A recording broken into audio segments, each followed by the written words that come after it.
Assalamu alaikum, good evening, and welcome to another live edition of Hajj Day to Day.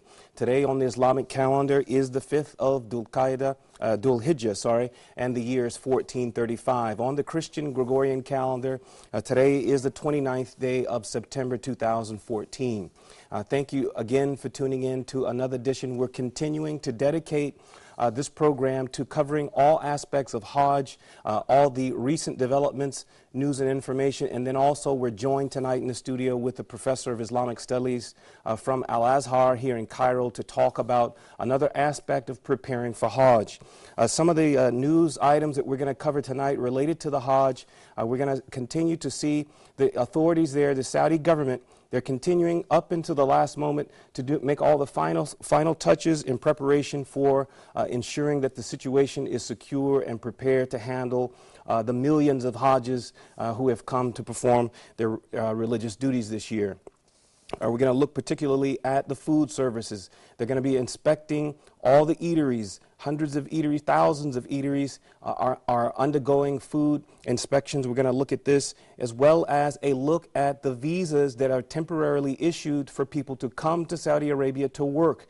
The government is disturbed because they're discovering that people are abusing these work Hajj visas. We're going to see what is disturbing about this, as well as another continuing look at the movement of Muslims from their countries throughout the Muslim world into Saudi Arabia. The president of Bangladesh, he's expected to leave early tomorrow morning. He is going to be hosted by the king as a royal guest for the Hajj this year. This is a summary of some of the news that we're going to present in the news segment of the program. Following the news, for our social segment tonight, again, as I said, we're joined by Professor El Danawi from Al-Azhar University talking about this Hajj is a one-in-a-lifetime opportunity for many of us. I think it's fair to say the majority of us can only afford to do this once in a lifetime. And so we need to take advantage of the time and use it wisely.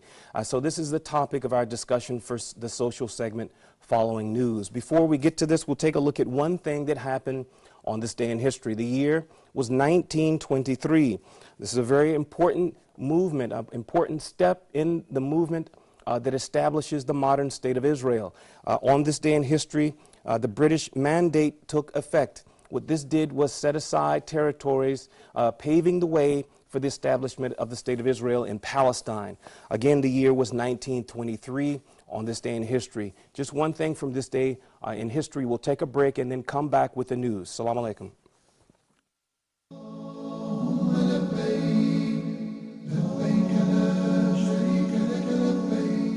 لبيك اللهم لبيك لبيك اللهم لبيك لبيك لا شريك لك لبيك لا شريك لك إن الحمد والنعمة لك. Imagine that the Anbiya, they were the ones that were the most beloved to Allah subhanahu wa ta'ala, and they had the hardest lives. He assumed that he had some kind of superiority and he was a better, more chosen, a better person because he had this wealth. And then you look at all the other people who had wealth, and some of them were the worst people. You had Fir'aun and Qarun. Reviving your niyyah time and again, that you're doing insincerely for the sake of Allah subhanahu wa ta'ala. Most of the youth, they think, oh, I'm going to pray when I'm old, it's okay, now I'll have fun in my life. Later on I'll work, I'll go on my bed, I'll pray 5 times a day. And all these things, they think that's later on in their life, and they don't know when they will die. Amira, who's your role model? Khadija radiallahu anha. And why? Because she was Prophet Muhammad sallallahu alaihi wasallam's wife, and she was the first lady to believe in Islam. لبيك لا شريك لك لبيك لا شريك لك إن الحمد والنعمة لك والملك لا شريك لك لبيك اللهم لبيك. Huda TV's social media sites are the best way to contact us from anywhere around the world. Stay connected with Huda TV's latest news and programs through Facebook, Twitter, Google+, YouTube, Skype, and Instagram. It's fast and easy. Stay up to date with your favorite shows and scholars today. Huda TV, a light in every home. لبيك اللهم لبيك لبيك اللهم لبيك لبيك لا شريك لك لبيك لا شريك لك إن الحمد والنعمة لك. Why is Hajj so important? Allah the Almighty said in the verse number 97 of the third chapter of the Quran, which is known as Ali Imran, He said, وَلِلَّهِ عَلَى النَّاسِ حِجُّ الْبَيْتِ مَنِ اسْتَطَاعَ إِلَيْهِ سَبِيلًا تابعوا بين الحج والعمرة فإنهما ينفيان الفقر والذنوب. Follow up performing Hajj, yes, after Hajj and Umrah after Umrah. So what is the first step? Ihram. The first pillar is Ihram. What does Ihram mean? What does it entail? Hajj al-Ifrad, many of the local people do Hajj al-Ifrad and others because they're exempt from offering the Hajj or the sacrifice. It doesn't require Hajj. So when you say لبيك اللهم عمرة وحجة, that's called Qiran. And you do the rites of Umrah and you do not take off the Ihram condition. Rather you continue until you finish the Hajj. So Al-Hajj and Al-Umrah and following up between Hajj and Umrah for those who can afford it. Allah subhanahu wa ta'ala forgives their past sins or whatever sins in between. لبيك اللهم لبيك لبيك اللهم لبيك لبيك لا شريك لك لبيك لا شريك لك لبيك اللهم لبيك لبيك لا شريك لك لبيك. Assalamu alaikum and welcome back to Hajj Day Today. Our first item takes us to Saudi Arabia. The government said on Sunday that it would not allow politics to be a feature in this year's Hajj pilgrimage.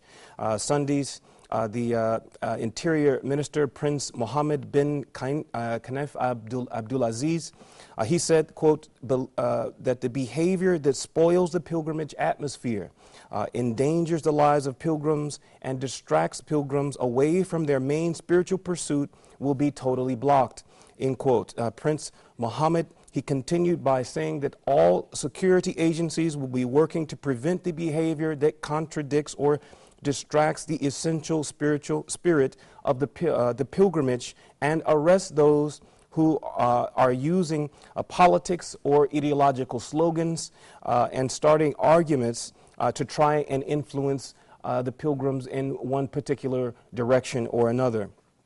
The Arab world is currently experiencing very painful crises in a number of countries, particularly Libya, Syria, and Iraq. Also, the most recent battle in the ongoing 66-year-long war against the occupation in Palestine just ended 4 weeks ago.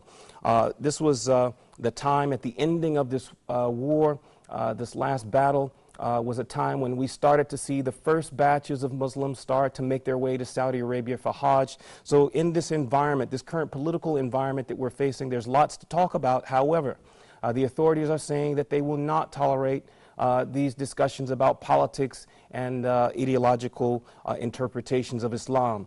Now, we could probably imagine what the situation would look like if the authorities were not concerned about this. Even in our home mosques, sometimes at the end of Goma prayer, we see political rallies demonstrating, starting right in the mosque while others are still praying. So it's very important for them to take this step, again, to protect the sanctity of the pilgrimage. For our next item, we will stay in Saudi Arabia and look at the Ministry of Commerce and their operations to inspect and ensure that the food that's being provided for the pilgrims is safe and healthy and has a high quality. The Mecca municipality and the Kingdom's Ministry of Commerce, they began conducting separate food inspections at these eateries in the vicinity of the Grand Mosque, as well as in the district where many of the pilgrims are going to be staying. The authorities, they want to ensure that the best quality of food is available for the pilgrims. Ahead of this public and health inspection, the head of this inspection, he said that the municipality has been deploying mobile inspection teams equipped with the latest technology to ensure that the food is being properly handled and stored. In addition to conducting these inspections, the public health teams have also had to dole out disciplinary actions against some of the people providing foods. One example is a catering company. They were fined nearly $6,000 for various violations. 250 warnings were given out recently by the authorities there. 11 restaurants were shut down for what they call substandard operations. Another 20 expatriates who were providing food for Hajjs were arrested for working without the proper government permissions. Some 50 street vendors that were being run by expats in the country were nabbed also for assorted reasons and irregularities. The Mecca municipality has set up over 20 centers near the holy sites for efficiency in managing their operations and processing violators. The head of the public health inspection said that they have allowed this year over 2,200 temporary vendors to operate, which is in addition to over 35,000 permanent shops that offer food and drinks for the pilgrims. For our next story, again, we were going to look at the telecommunications network in Saudi Arabia, in and around the holy sites. This very popular mobile provider in Saudi Arabia, Zain, they have announced recently that they have completed all preparations needed to provide Hajjs with the highest quality mobile telecommunication services for the Hajj season this year. Zain, it said it has successfully established the coverage at the holy sites with 4G services to provide high-speed data connections for the pilgrims. Additionally, Zain said that its services they include land, air, and sea ports.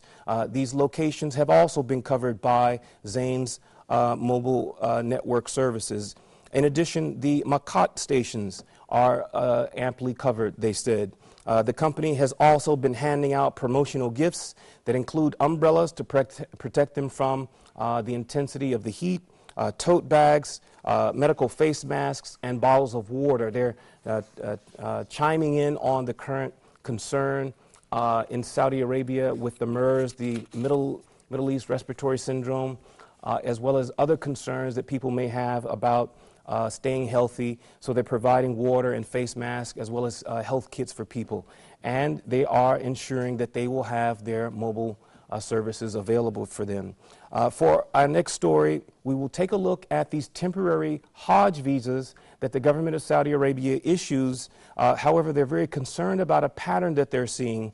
The Ministry of Labor has intensified its inspections of these seasonal Hajj visas that have been granted to temporary expats. These are workers for various Hajj services.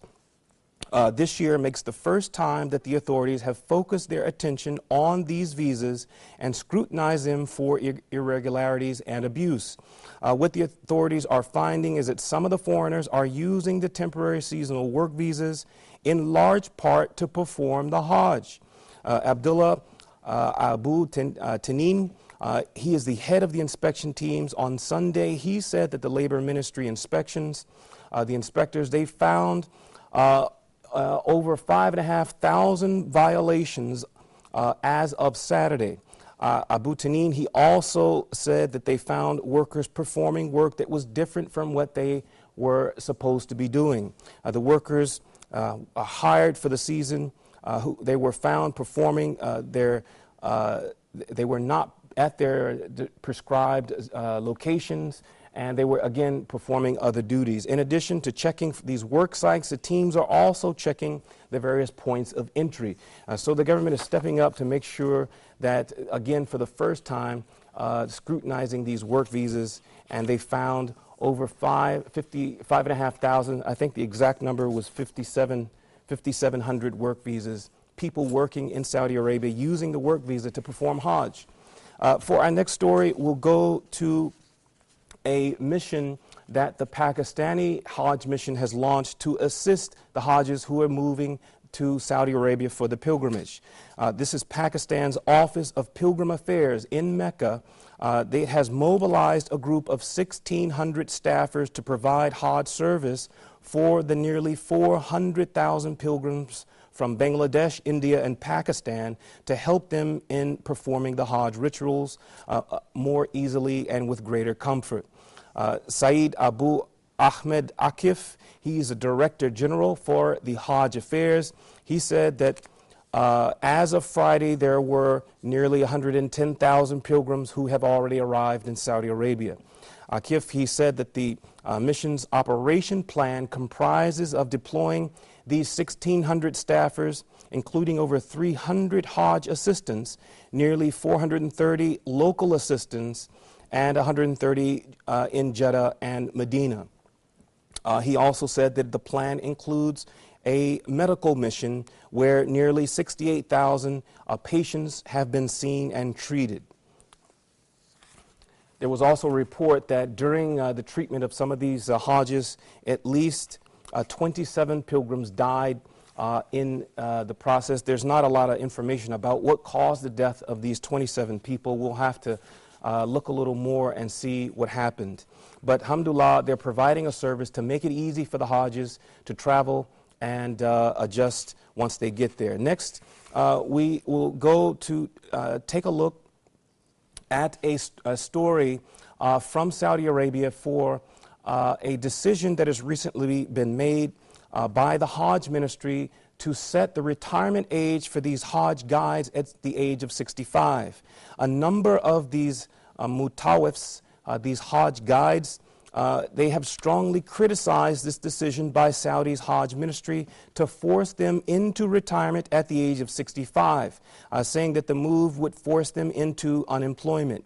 A member of the National Hajj and Umrah Committee, Khalil Bahadur, he believes that the ministry's decision was not carefully considered and researched. Bahadur, he has been a Hajj guide for the past 40 years, and he says that the ministry should determine, instead of setting this retirement age, they should determine retiring guides on a case-by-case basis after evaluating the individual's ability to perform the job. In addition, he argues that experienced people are often needed to resolve certain kinds of problems and emergencies. To date, we haven't yet seen a response by the Hajj ministry again in response to the objection by these mutawafs. They want to continue performing their jobs to help the pilgrims who, especially those who need assistance. Maybe they're bound by a wheelchair and they want to perform. So we're glad to see their spirit. They want to continue working, and so we'll have to follow and see what the ministry decides to do. For our next story, we'll go to Dubai, where the health authority, they have launched a health awareness campaign to raise the health awareness of the pilgrims traveling from Dubai to Saudi Arabia. The ministry has opened 3 medical centers inside the airport terminals at Dubai's International Airport that are open on a 24-hour basis. The ministry is also distributing material, which includes brochures, first aid kits, and again, umbrellas we're seeing to block them, shield them from the intense sun, as well as other essential medications. Blood glucose tests are being performed at these centers inside the Dubai airport. The campaign also focuses on raising the importance of hand cleanliness. To drive home the importance of maintaining clean hands, they used a very graphic way. They have a device that emits ultraviolet light to reveal how much germs a person is carrying on their hands. And when the people see this, of course, they want to do something to keep their hands clean. The head of the official Hajj mission there in the Emirates, he reported that so far all the pilgrims that they've seen at these centers have been in good health. The World Health Organization, the WHO, earlier they published travel tips for pilgrims who are going to Saudi Arabia, saying that close contact with people who are suffering from acute respiratory conditions should be avoided. And you should make sure you wash your hands frequently, especially when dealing with people in their environments, like their hotel rooms or something like that.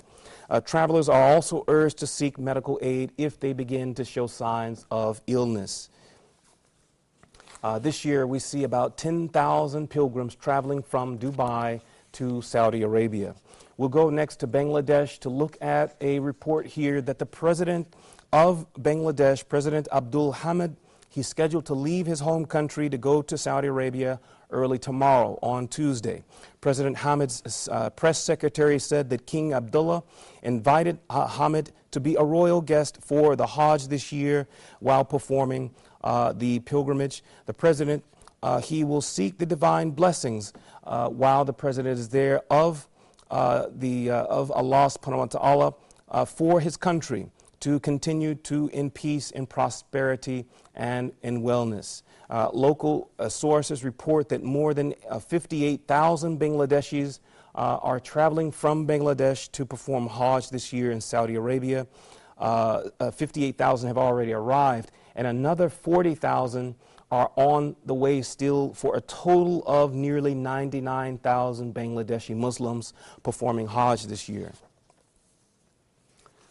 We will go next to a statement by the Grand Mufti of the mosque in Mecca, Sheikh Abdul Rahman al-Sudis.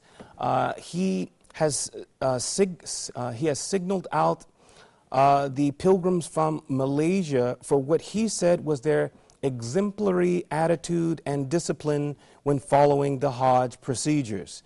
Al-Sudis, who is also the head of the Permanent Committee for Islamic Research and issuing fatwas, he also praised Tabung Haji. This is a Hajj pilgrim fund in Malaysia. He praised this fund for excellent management of the Malaysian Hajj pilgrims. This year, the Tabung Haji, this Hajj fund from Malaysia, it streamlined its Hajj services by expediting the pilgrim transport from the airport in Jeddah to Mecca after the Hajjis arrive in Saudi Arabia. The operations director reported that the process has been reduced from 8 to 5 hours. So the Mufti in Saudi Arabia, Al-Sudis, he's very impressed with the Malaysians, and he's citing them, he's praising them, and expressing his appreciation for their good behavior and their good attitudes and the management that they're being provided by the Hajj Fund in their home country. For our last story this evening, we have a report here about a conference in Mecca. This is the 15th Mecca conference. The Muslim World League, it will hold this conference in Mecca on Sunday. Prince Mashal, the Emir of Mecca, he is scheduled to open this 15th Mecca conference. The title for this year's conference is Islamic Culture, Originality and Contemporality. We expect to see some very important discussions being held here at the conference in Mecca this year. Thank you so much for tuning in. This will conclude the news for Hajj Day today. We hope you enjoyed some of these stories. We will continue the program in our next segment, the social segment, following a short break. After the break, we'll come back for a discussion about Hajj and the importance of us taking advantage of this once-in-a-lifetime opportunity. We hope you enjoy the program. Inshallah, we'll be back with more tomorrow. Assalamu alaikum wa rahmatullahi wa barakatuh.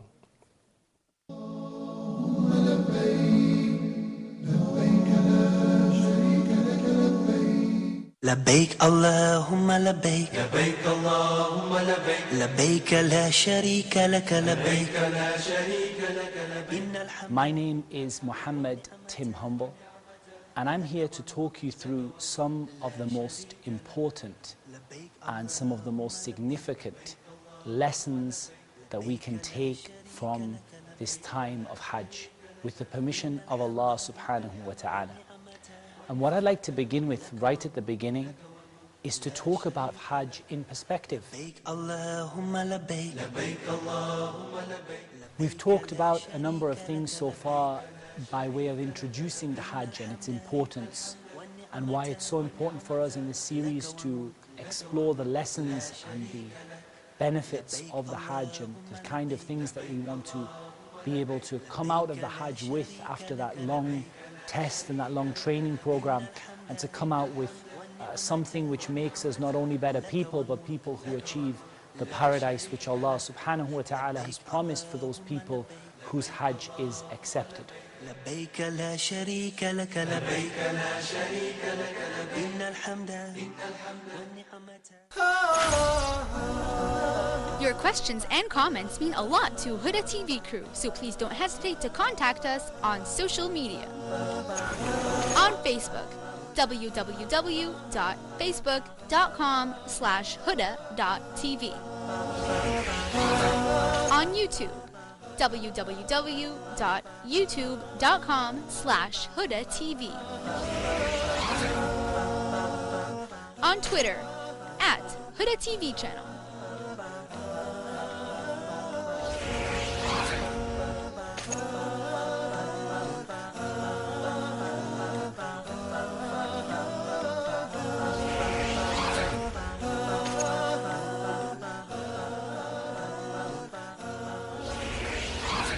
And on our official website, www.huda.tv. You can watch Huda TV on the Nilesat on the following parameters.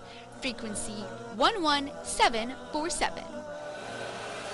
Huda TV is also now available for broadcast on the Galaxy 19 satellite in the United States of America on the following parameters. Satellite Galaxy 19, frequency 12184.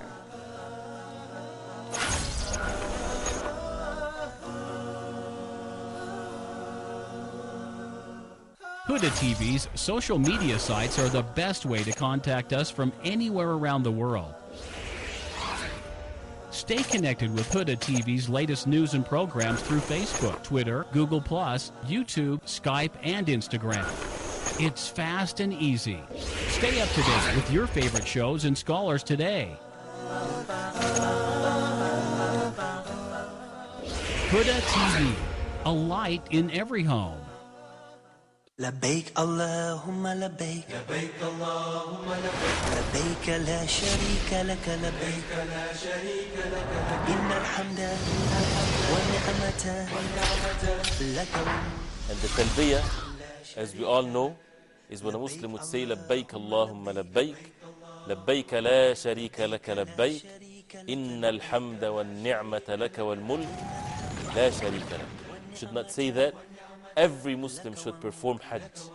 And when we are performing the Hajj, we need to reach this perfection by seeking the pleasure of Allah subhanahu wa ta'ala alone, by seeking help from Allah subhanahu wa ta'ala, and making sure that Allah subhanahu wa ta'ala knows best and we do not know what is good for us. The Kaaba is not the bricks that is being built. The Kaaba is what is behind, or what's behind the meanings of Al-Kaaba, the first house of worship. If a person would know the wisdom behind every move that a person do in matters of worship, then where's the submission comes into the full meanings of it. To remember what Hajar, the wife of Ibrahim alayhi salam, when she went from the Safa to the Marwa, so concerned and disturbed about the affairs of her child Ismail, when he was laying some place between the Safa and the Marwa, crying because of the shortage of food and water. لبيك لا شريك لك لبيك لا شريك لك إن الحمد والنعمة لك والملك لا شريك لك. لبيك اللهم لبيك لبيك لا شريك لك لبيك.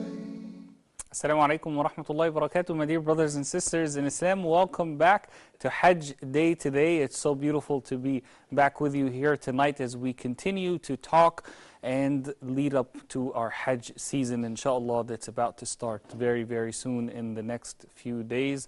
The day of Tarwiyah, inshallah, is going to be on the 8th, which is Thursday. The big day, the day of Arafah, is going to be on Friday, inshallah, and then the first day of Eid will be, inshaAllah, on Saturday. We ask Allah subhanahu wa ta'ala to grant us all a happy Eid, Eid Mubarak to all of you, my dear brothers and sisters, beforehand.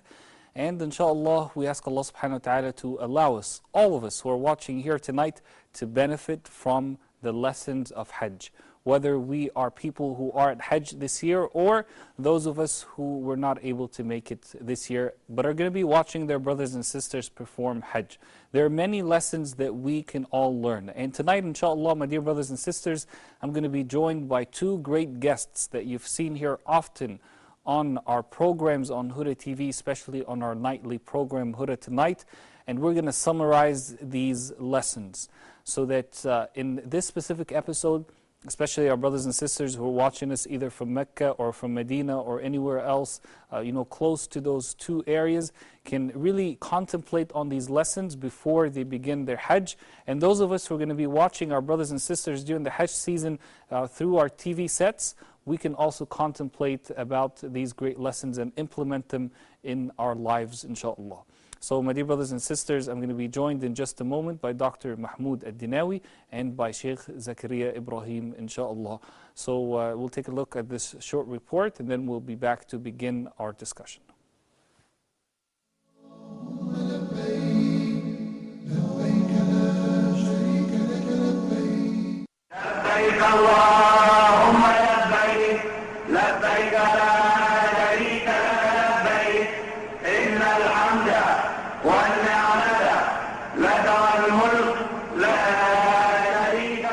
Millions of Muslims are gathering in and around the sacred city of Mecca.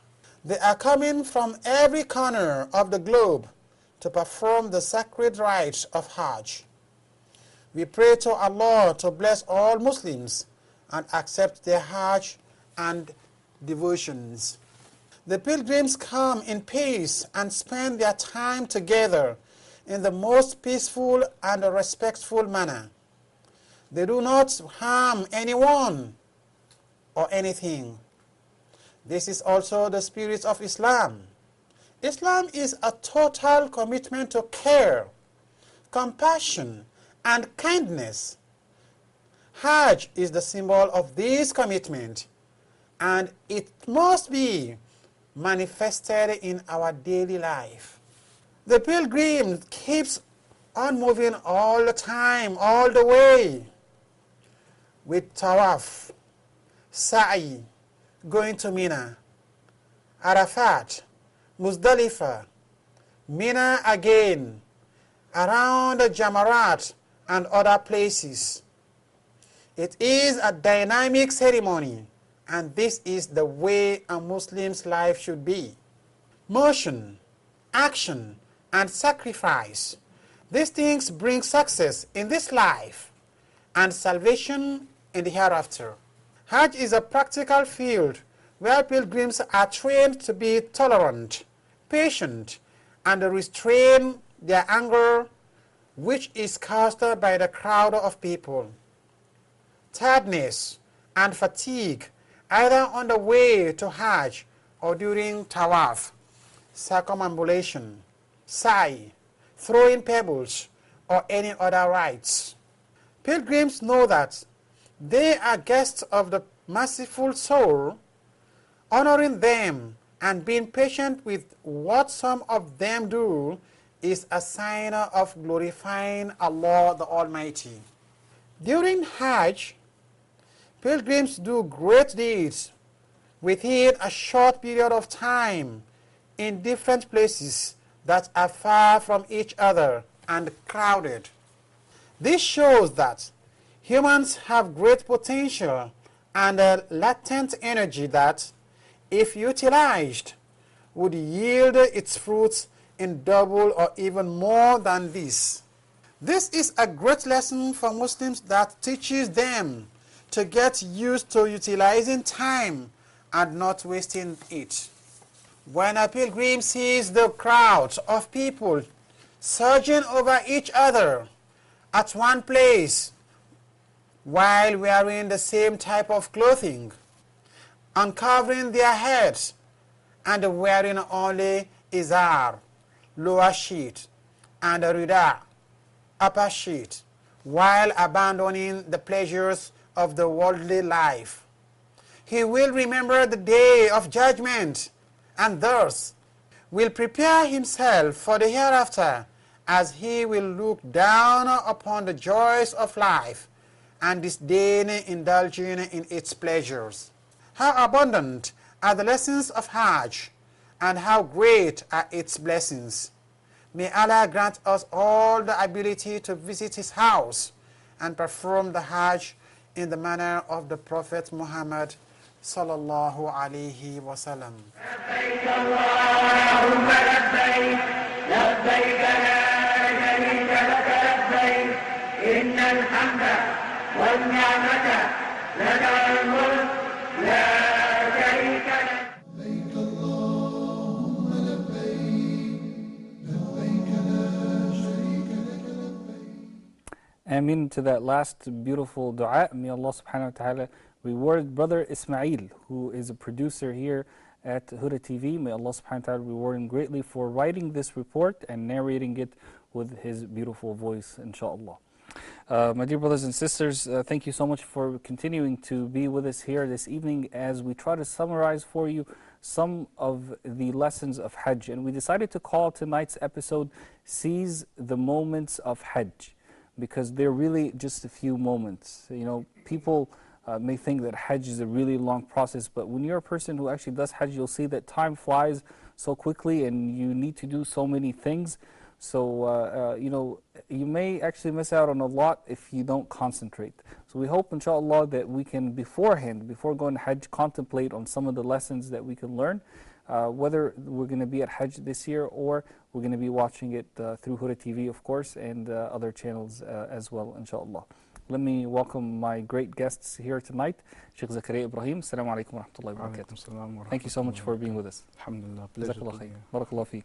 And Dr. Mahmoud Al-Dinawi from Al-Azhar University. Assalamu alaikum wa rahmatullahi wa barakatuh. Thank you so much for being with us. It's my pleasure too. Barakallah feek.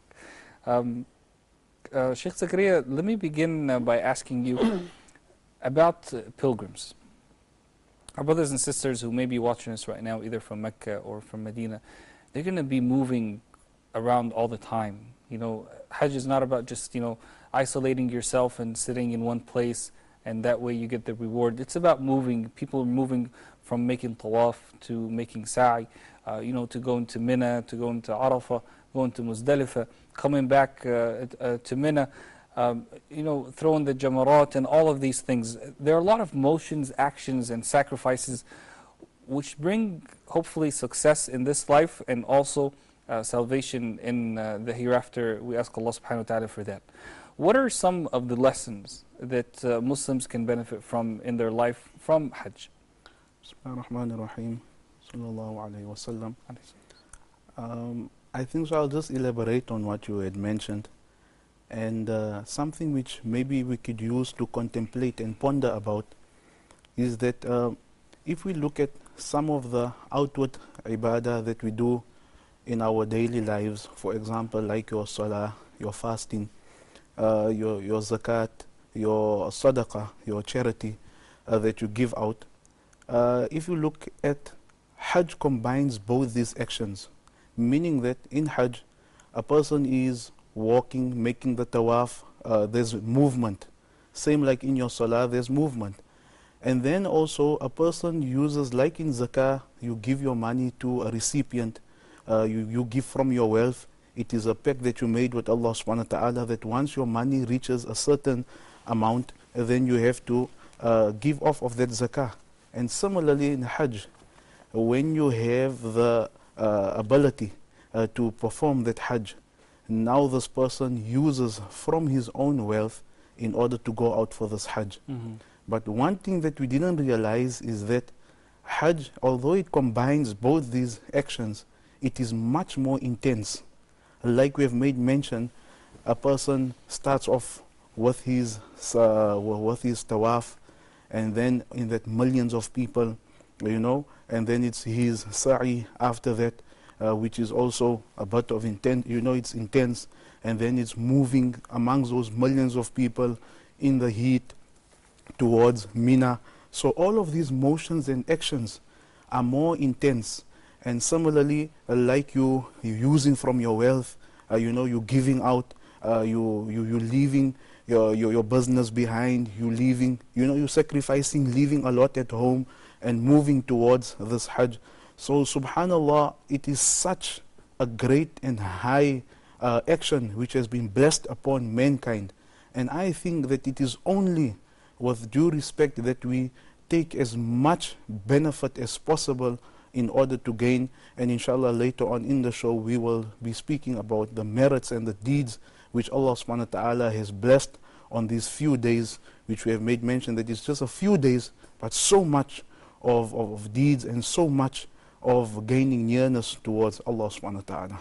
Jazakallah khair. Barakallah feek. Dr. Dinawi, Hajj is a practical field. Pilgrims, mashallah, and the Hujjaj, they are trained about a whole lot. They're trained to control themselves, to be tolerant of other people, to restrain their anger. There are a lot of things that can make a person angry, just the heat itself, the crowd, all these people, the fact that you're tired. We tend to be more angry when it's later at night and we're just tired, and you can just go to sleep, wake up, and you're not angry anymore simply because you've gotten enough sleep. Fatigue, of course, is another reason. People, when they're making tawaf, and when they're making sa'i, and then when they're going and they stand for the day of Arafah and all of these things, are their akhlaq affected just like they're doing the sha'air or the rituals? Are their akhlaq affected, and are there lessons that we can learn from Hajj to improve our ethics and our akhlaq and our morals during Hajj and once we get back home? Yeah. بسم الله الرحمن الرحيم الحمد لله والصلاة والسلام على رسول الله صلى الله وسلم وبارك عليه وعلى أصحابه وسلم تسليما كثيرا.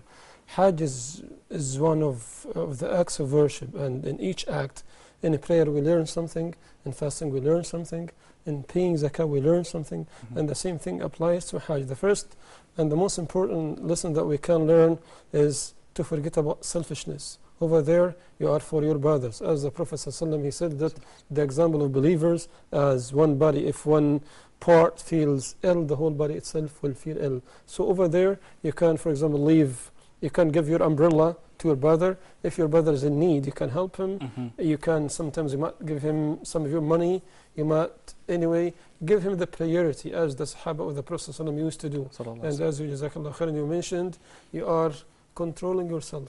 You shouldn't be angry, as the Prophet ﷺ, he said, "Man hajja falam yarfus walam yafsuq." The one who performs Hajj without arguing, without going into heat debates with others, without insulting, without doing all these things, then he will be back to his home as if he is a new born in a way, or a new baby born. So out of Hajj, of course, during Hajj we can learn many things, and after coming back, as we mentioned before, that one of the marks that the Hajj itself has been accepted by Allah subhanahu wa ta'ala is that you are as a new person. You are no longer having the bad habits that you had before. We learned from fasting before, right, that your fasting has been accepted, that you have been a little bit changed. And after Hajj, if the person hasn't been changed, then maybe his Hajj has not been accepted by Allah subhanahu wa ta'ala. And one of the most ways that gets people to Jannah is having good akhlaq, having good manners. Yes, and the Prophet ﷺ, he said that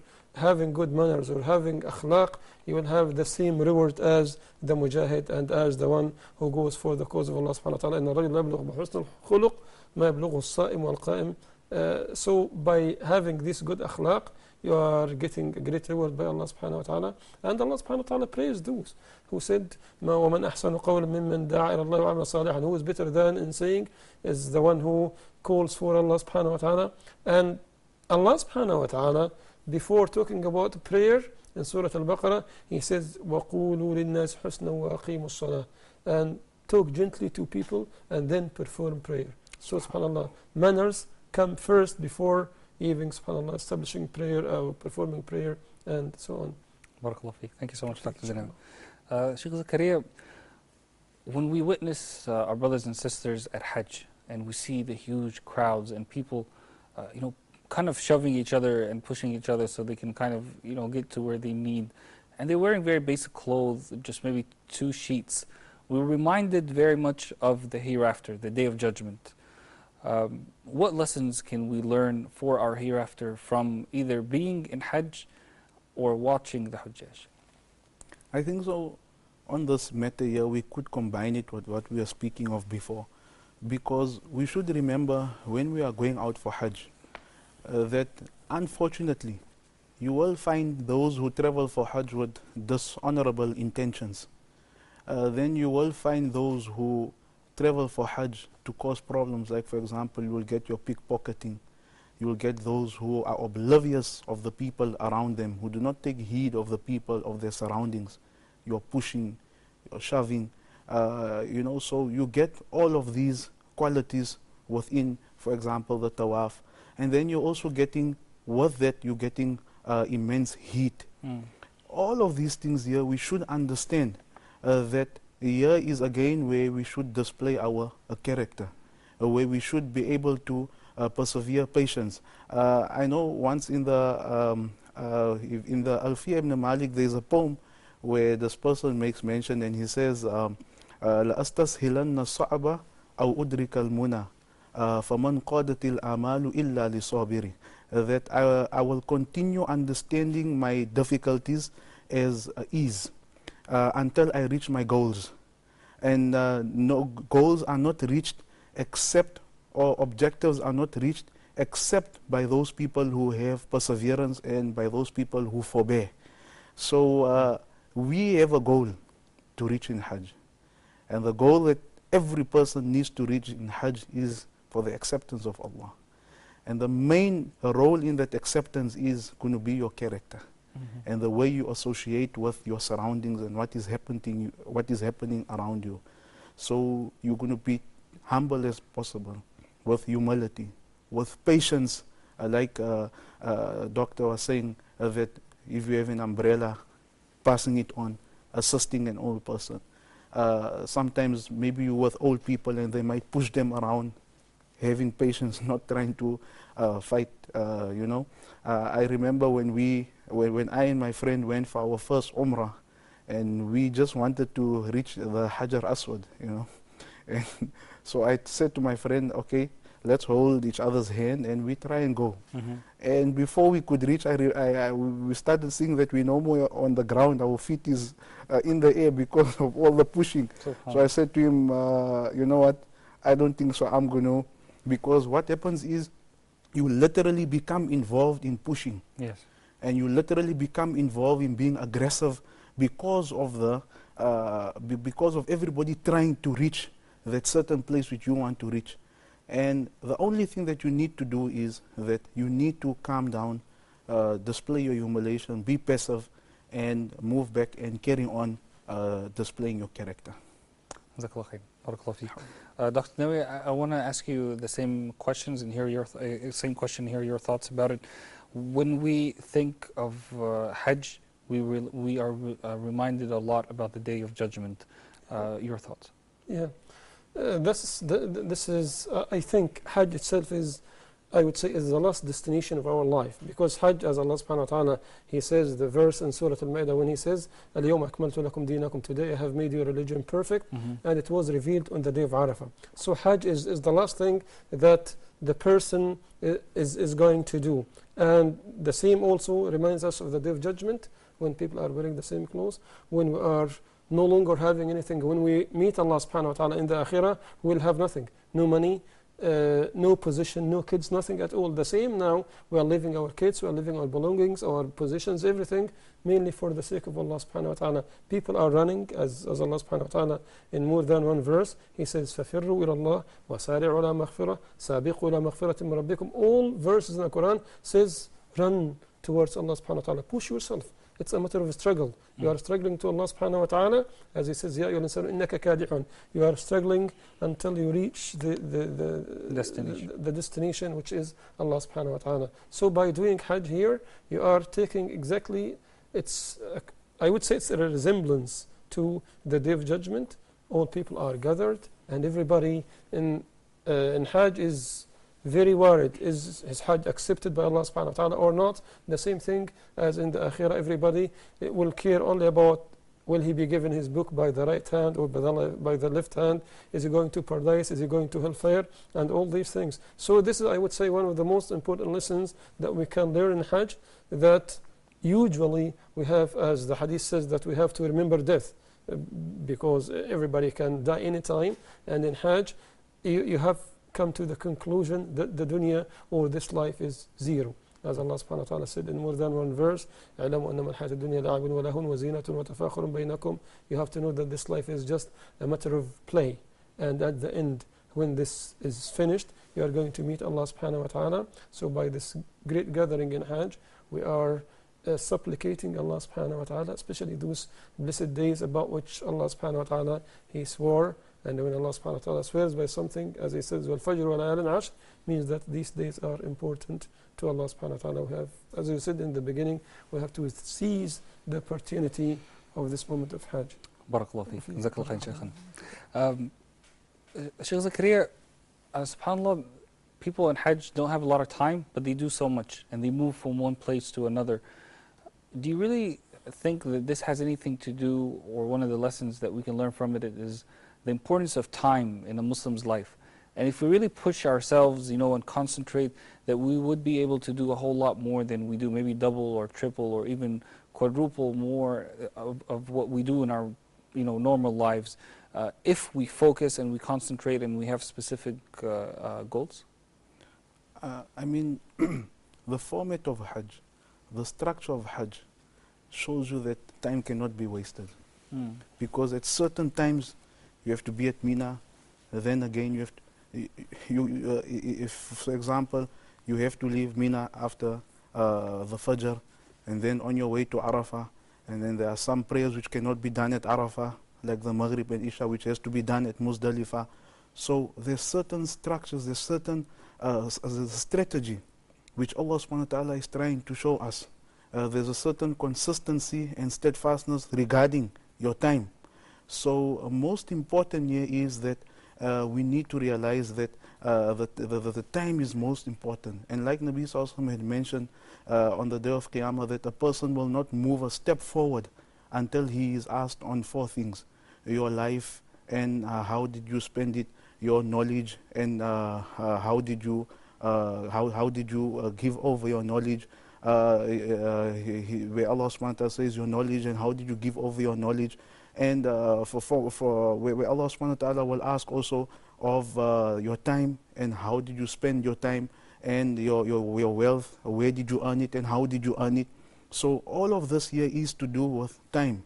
So verily the time of Hajj is a very important time, and it should be taken heed of, that we try and not put this into wasteful time, rather make this a fruitful time where we derive maximum benefit from this short period. Excellent. Jazakallah khairan. Dr. Zainab, do you think if we do that, what Shaykh Zakaria was talking about, that when we come back home we would be able to do a whole lot more than what we usually do? Yeah. We will have, more system, or our life will be more systematic according to the things we did in Hajj, and we will realize the importance of time, as Brother Zakaria said also.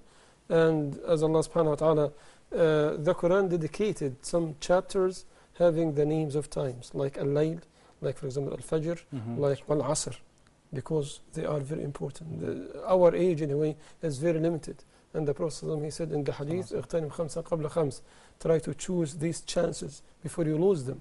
And he said in another hadith, there are two blessings that people are unaware about, which is health and leisure, or spare time. Usually the Muslim shouldn't have this expression which is called spare time, or I have to kill the time in a way, because all our time, either you are making dua, either you are making remembrance of Allah subhanahu wa ta'ala, you are indulging in ta'at, involving yourself in ta'at to Allah subhanahu wa ta'ala, as Allah subhanahu wa ta'ala praised Sayyidina Zakaria alayhi salam, and he said, إِنَّهُمْ كَانُوا يُسَارِعُونَ فِي الْخَيْرَاتِ, they used to compete in doing goodness. As the example of Sayyidina Abu Bakr and Sayyidina Umar, they were racing one another. Sayyidina Umar one day he said, I'm going to make something that Abu Bakr can never do.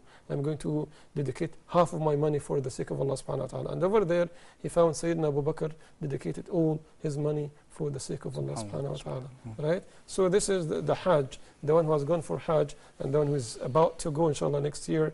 May Allah subhanahu wa ta'ala give me, you and Brother Zakaria and all viewers this chance inshallah. Right? So we have to get ready, because life runs subhanallah very, very fast, more than we imagine. It's just some time and then it's done.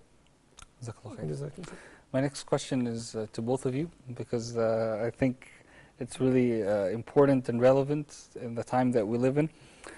You see some people today, it's becoming the norm that during Hajj, as they perform Hajj, for them to take pictures, videos and things like that of what they're doing and post it on Facebook and make sure everyone who's watching them is up to date about what they're doing and things like that. Do you think this is the right time to do that during Hajj, or maybe should a person wait till they get back home and focus more on Hajj? I'll begin with you, Sheikh Zakri. In fact, when I was back home when I went, I stayed. My wife is from Cape Town. I'm from Joburg, so it's two different cities. And we went after Ramadan. I went to visit in Cape Town, and we met some of the people that went for Hajj. And the stories that they mentioned to you of how, when leaving the home, the airport used to be full of people seeing off their families. It used to be such a moment of sadness. And let us go a bit back in history where people would travel maybe for 6 months or up to a year. Expecting not to come back. Expecting not to come back. And when they used to come back, it used to be for months that they would tell people of how Hajj was. And how and people didn't have an idea of because it made everybody yearn to make that effort to go for Hajj. Now you can make a virtual Hajj online. Now you can make. Now the thing is, coming back to my point again, is that you make so much of sacrifice. You are from amongst those people that has been accepted to perform this Hajj. You are using, you have valuable time which many people will maybe not see, which many people have cried to Allah subhanahu wa ta'ala, but they have not been accepted. And here you are accepted. Is it not unfair for that person who now is in tawaf in front of the Kaaba and you are busy taking videos? Because definitely your concentration is gone. 100%. Because you need to upload the photo. Then you need to see the likes, how many comments, so how many shares, and who's commenting and who saw, So subhanallah, this is such a major distraction. Such a major distraction, and I leave it to the audience for themselves to. This is something which you can contemplate yourself. So that they don't say, for example, a person is being extreme. This is just to assist us in gaining what we have mentioned before about time, that you spend this time with so much of dedication, with so much of contemplation, with so much of comprehension and pondering, that you reach the stage where Allah subhanahu wa ta'ala accepts this Hajj of yours and you become a reformed person who has time and who utilizes his time and who has structure in his life. Barakallahu feek. Jazakallah khair. Dr. Nawi, your thoughts about the likes, the comments, and the shares? And the pooks, if his account is down in a way. Subhanallah, totally I disagree with this point in a way. Right? Because here this is one of the ways that the shaitan is using. Right? When someone, for example, I saw a picture to do for a famous person in a way, is supposed to be a da'iyah, and he's in front of the Kaaba, and so every moment he is going to change his status. Now I am in front of the Al-Hajar Al-Aswad, now in front of the Kaaba, I am in front. So what's this, ya akhi? Subhanallah, we said from the very beginning that Hajj means you are disconnecting yourself from the dunya. You left the most valuable things. You left your wife, you left your kids, you left your money, everything. So leave the mobile. And when you come back, you can say, Alhamdulillah, by Allah subhanahu wa ta'ala success, I managed to go for Hajj. It was a nice time. But it's not necessarily that every moment you are going to check your mobile, the Facebook, the comments, the likes, the dislikes, and right? And I don't know, subhanAllah, how can the person, does he find time there to do this? The time there should be, subhanAllah, it's just a chance. As they say, Christmas comes only once. So this Hajj, it might be the only time that you can go for Hajj in any way. So are you, subhanAllah, you have enough time to make photos and upload videos and upload these things and put this on Twitter and this on Facebook, and this is a waste of time. And I can't say that it's going to spoil your Hajj, but I think it's going to decrease or make the reward you are going to get is a little bit less. And I always say when I give Friday speeches, I say to people, subhanAllah, we have to feel shy when we are in Allah's house. How you are in Allah's house and you are responding to a phone call. How you are in front of the Kaaba and you are, for example, writing a comment or responding to, for example, a message or whatever. We have Allah subhanahu wa ta'ala says in the Quran, مَا لَكُمْ لَا تَرْجُونَ لِلَّهِ وَقَارًا. Why don't you respect Allah subhanahu wa ta'ala as they should be? just sorry, Sayyidina Imam Ali Zain al-Abidin, I think, may Allah be pleased with him, and the rest of the family of the Prophet, when he was praying, he would shiver and his face would be changed. And people say, oh Imam, what happened? He said, don't you know I am going to stand in front of whom? I am going to stand in front of Allah subhanahu wa ta'ala. So I am scared of Allah subhanahu wa ta'ala. Barakallahu feek. Just to prove to our brothers and sisters that we're not extreme, as you were just saying, and that we're not against social media in general, but of course I agree with everything that you said. Alhamdulillah, I mean, both of you said it so beautifully. But just to prove that we're not extreme, we're actually going to show our social media segment right now, inshallah.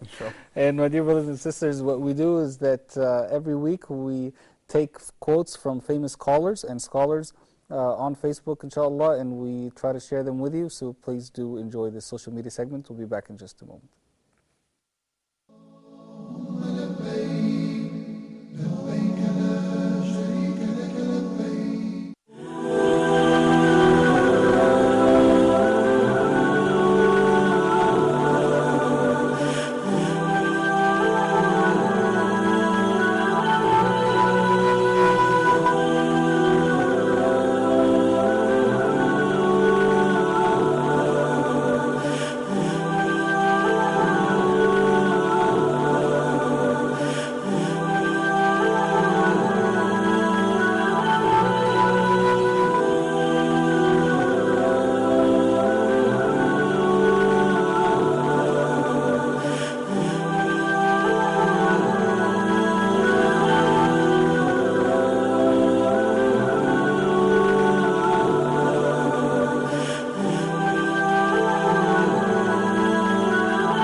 Assalamu alaikum and welcome back, my dear brothers and sisters.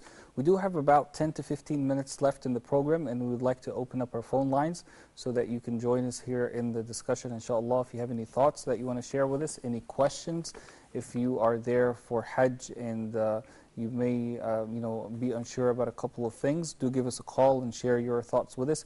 Also, if you could like to tell us about the feelings of what you're feeling there while you are at Hajj, please do give us a call and share your thoughts with us. And I want to say that I was really happy today to see my dear brother Junaid Dar, who is a presenter here at Huda TV, presenting live, but not from here, but presenting live from Mina, mashallah. May Allah subhanahu wa ta'ala bless him, accept his Hajj, and all the Huda TV crew that is there, and all the brothers and sisters from every corner of the globe who are at Hajj this year, inshallah. Sheikh Zakaria, I want to ask you a very important question relating to what you just talked about. You said the trip used to take months for a person to actually get there, with the expectation of not coming back. Yes. And then on the way back, it would take a few more months. So it was, when we get things not so easily, they have a lot of value for us. Do you think in the times that we live in, with all the technology and everything, and how things are much easier, and the five-star hotels and the packages that many people take for Hajj, do you think this made it seem more like Hajj is taken for granted? There's a yes to that and a no to that. The yes to that is that, yes, transport has been made easier. I mean, you just book your ticket online also, you hop into the plane, you take a nap, you've been served food, nice aircon, and you're down again, you're in Jeddah airport or Medina or wherever. You come, you're driven to the hotel, there's the aircon, it's 5-star, there's a buffet. But these leisures and luxury shouldn't change a person, because although you have all these things, yes, transport has been made easy now, but I think you can still have that same intention and that same steadfastness which the people had in the past. It's only the matter of that person who, what is his intention when he leaves. I remember my teacher always used to tell us that your intention is most important before you do that action. Your intention is the most important, because once your intention is correct, then from there, everything that you do from there, because it's a firm intention, you get that feeling that those used to feel in the past. So for me, it would be that, yes, in the past there was difficulties in traveling, there was no comfort, but I believe what the comforts that we have in today's time, you can still have that firm intention, and you can still have that, that feeling which was felt by those that traveled in the past. Dr. Dinawi, Hajj is I don't want to say a great opportunity, but really the best opportunity to repent to Allah subhanahu wa ta'ala, to return, as the Prophet Muhammad sallallahu alayhi wa sallam said, to being a newborn baby who is absolutely sinless, to make a vow with Allah subhanahu wa ta'ala that you will not go back to certain sins that you have done in the past, and that you will change in the future for the better. Your thoughts about that? Yeah, but Hajj, in order to have this position in a way, or to have this great reward by Allah subhanahu wa ta'ala, and one of the most important things in all our acts of worship is the issue of sincerity. Because this is the only thing that Allah subhanahu wa ta'ala accepts, as He says in Surah Al-Bayyinah, وَمَا أُمِرُوا إِلَّا لِيَعْبُدُوا اللَّهَ مُخْلِصِينَ لَهُ الدِّينَ. They were ordered to worship Allah subhanahu wa ta'ala with an issue of sincerity. Some people go for Hajj, right, just for the sake of getting this title Hajji, as I heard it in some countries, and here in Egypt we say Hajj, for example. And Allah subhanahu wa ta'ala said also in Surah Al-Zumar, أَلَا لِلَّهِ الدِّينُ الْخَالِصِ. The only thing that Allah subhanahu wa ta'ala accepts is sincerity to Allah subhanahu wa ta'ala. And this reminds me of a very funny thing. A man was praying, and two people were behind him. He was praying alone, and they praised his prayer. They said, MashaAllah, his prayer is fantastic and his voice is great. And after he just finished, he said, Assalamu alaikum. He looked at them and said, and I am fasting too. So he spoiled his prayer and he spoiled his fasting by the issue of showing off. So in order to be a new baby born, as you mentioned, Jazakallah khairan, the Hajj has to be accepted by Allah subhanahu wa ta'ala. Hajj mabrur. Yes. Al-Hajj al-Mabrur laysa lahu thawaban 'inda Allah illa al-Jannah. The accepted Hajj by Allah subhanahu wa ta'ala will have just reward is to go to paradise, or to be admitted to paradise. And again and again and again, the marks that show that Hajj has been accepted is that the person has to be changed. Characters, how he is going to deal with people, and how he is going to deal within his family, how he is going to show us that he is no longer this person before Hajj, and now he is a new baby born. And the community itself has to benefit from him. He has to teach people ethics. He has to influence others by his new, behavior and the things that he learned from Hajj. Barakallahu feek. Sheikh Zakaria, sometimes we waste our money on things that we may not need. Maybe things that we want, or things that we desire, but things that we do not need.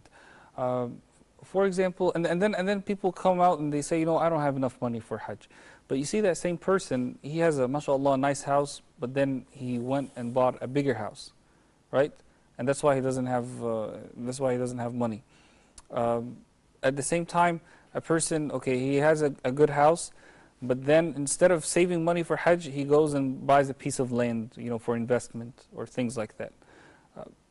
We're not really saving for Hajj. Do you think that Allah subhanahu wa ta'ala may, give a person sins, or punish a person for saying that, I don't have money, and technically they don't. If you look in their bank account, you know what I mean, they may not have enough money for Hajj, but maybe they wasted a lot of money on things that they may not need, or they went and bought extra things like an extra house, or a house in another country, or a piece of land, or whatever that they may not need, and they put Hajj in the back seat? The best way to approach this question so that we may all understand the wisdom through this question is that, first of all, for the acceptance of anything, there needs to be a sacrifice. For example, Allah subhanahu wa ta'ala says, وَالَّذِينَ جَاهَدُوا فِينَا لَنَهْدِيَنَّهُمْ سُبُلَنَا. There's a sacrifice, and the assistance of Allah subhanahu wa ta'ala comes with that sacrifice. If we look at most of the time, sometimes you already have a phone with you, and now the latest phone comes out, and now you need in fact, my friend has I think a Samsung 2, and his other friend has a Samsung 4, and he was saying that he's rather going to sell his Samsung 4 and buy the Samsung 2 because most of the fixtures are the same. It's only the size, or there's just a few more changes that is. So you're spending on those stuff. Then you're spending on branded clothes or other stuff which you do not need. And sometimes if we go back and we look at how the scholars have made what is the meaning of a person who has the means of going, and sometimes we do not realize that we waste so much that had we made a small saving account, had we made, and in fact some of the banks do have those accounts where a person could have joined with his family instead of going for a long holiday, or instead of going for, because today's time, sometimes in our minds it is indoctrinated in our minds that December is holiday time. It's indoctrinated in your mind that June, when you get off, it's holiday time. So all of these things, had we not implemented these ways that the West has indoctrinated into our minds, and we come to understand that it's not only, Hajj was never only for the rich. It's all about acceptance. And many a times you find very poor people who come for Hajj. Definitely. So how did, and many a times you find that there's rich people who never ever went for Hajj, who own millions of rands or millions of dollars, but he hasn't been for that Hajj. This is where you ask yourself that if you make that intention and you make that sacrifice to put away money, then verily you will also become from amongst those people who will be accepted, inshallah, to perform this Hajj. So what we are trying to say in conclusion is that we should never wait, and when I become a teenager, or when I become, inshallah, I'm going to first study, go to university, and I want to work. You're planning your whole future.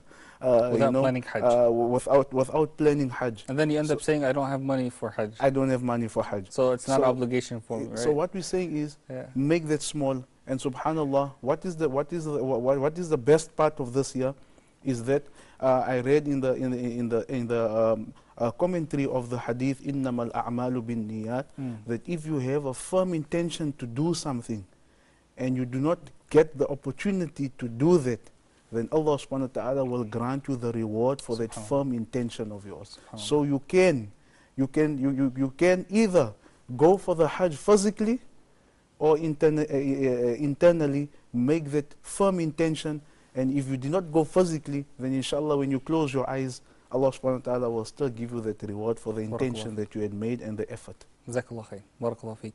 My dear brothers and sisters, as you're seeing there on the screen, we are showing you video from Hajj from last year, I believe. It's absolutely amazing to see that. It brings a lot of memories for people who were there last year, and also, my dear brothers and sisters, brings a lot of hope for those of you who are at Hajj this year, or those of us, like all of us here at the studio, who wish we can be amongst the people who are at Hajj next year, inshallah.